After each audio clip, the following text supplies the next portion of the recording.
Assalamualaikum warahmatullahi wabarakatuh. Perkenalkan, saya Intan Adina dari kelompok 9. Di sini kami akan membahas tentang psikologi komunitas dan perubahan sosial. Di mana poin pertama akan saya bacakan sendiri, yaitu pengertian psikologi komunitas. Psikologi komunitas adalah suatu pendekatan terhadap kesehatan mental yang menekankan pada daya peran lingkungan dalam menciptakan dan mengurangi masalah.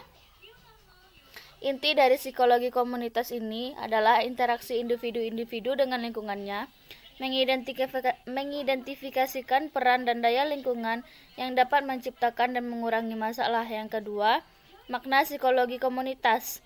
Di Indonesia, psikologi komunitas dibahas sebagai kesehatan mental dalam ilmu kedokteran dan kesehatan masyarakat. Psikologi komunitas pada dasarnya terkait hubungan antara sistem sosial, kesejahteraan, dan kesehatan individu dalam kaitannya dengan masyarakat.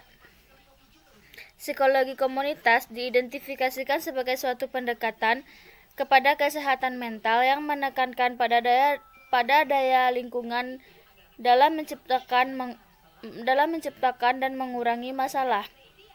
Psikologi komunitas berfokus pada arah permasalahan kesehatan mental dan sosial yang dikembangkan melalui intervensi pribadi maupun masyarakat.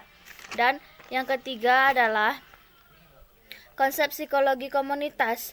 Dalam psikologi komunitas ada beberapa konsep yang telah melekat pada pendekatan psikologi komunitas, yaitu 1. Pencegahan, yang di dalam pencegahan ini terdapat 3 bagian, yaitu pencegahan primer, pencegahan sekunder, dan pencegahan tersier.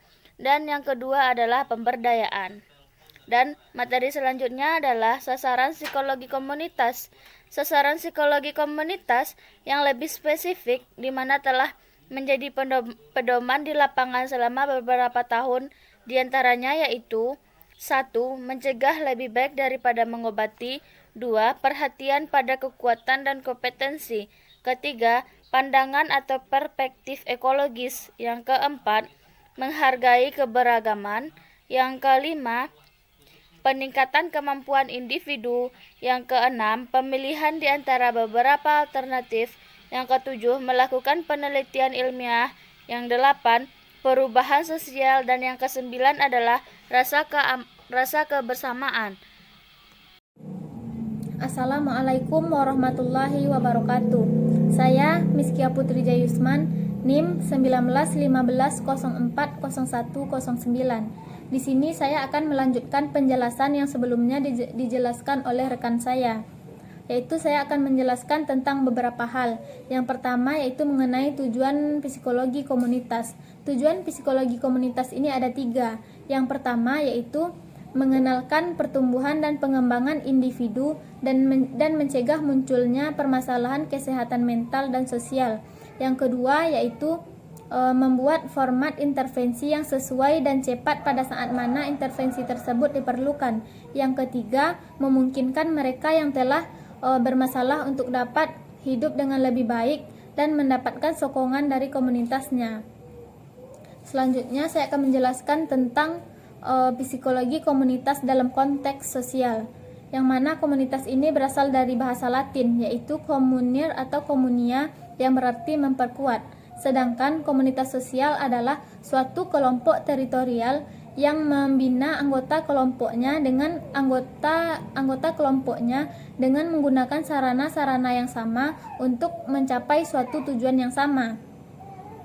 Komunitas ini juga merupakan bagian dari masyarakat, namun berbeda dengan kolektivitas atau kerumunan.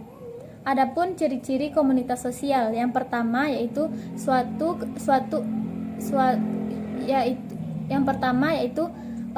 kesatuan hidup yang teratur dan tetap. Yang kedua, bersifat teritorial.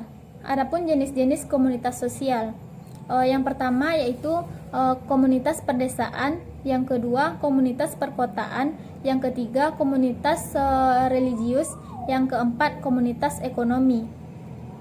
Selanjutnya yaitu permasalahan sosial dalam ruang lingkup masyarakat. Masalah sosial ini adalah ketidaksesuaian antara unsur kebudayaan dengan masyarakat. Masalah sosial muncul akibat adanya perbedaan yang mencolok antara nilai masyarakat dengan realita yang ada. Adapun faktor-faktor yang mempengaruhi masalah sosial yaitu yang pertama faktor ekonomi, contohnya kemiskinan dan pengangguran. Yang kedua faktor budaya, contohnya perceraian dan kenakalan remaja. Yang ketiga adalah faktor biologi, contohnya penyakit menular dan keracunan makanan.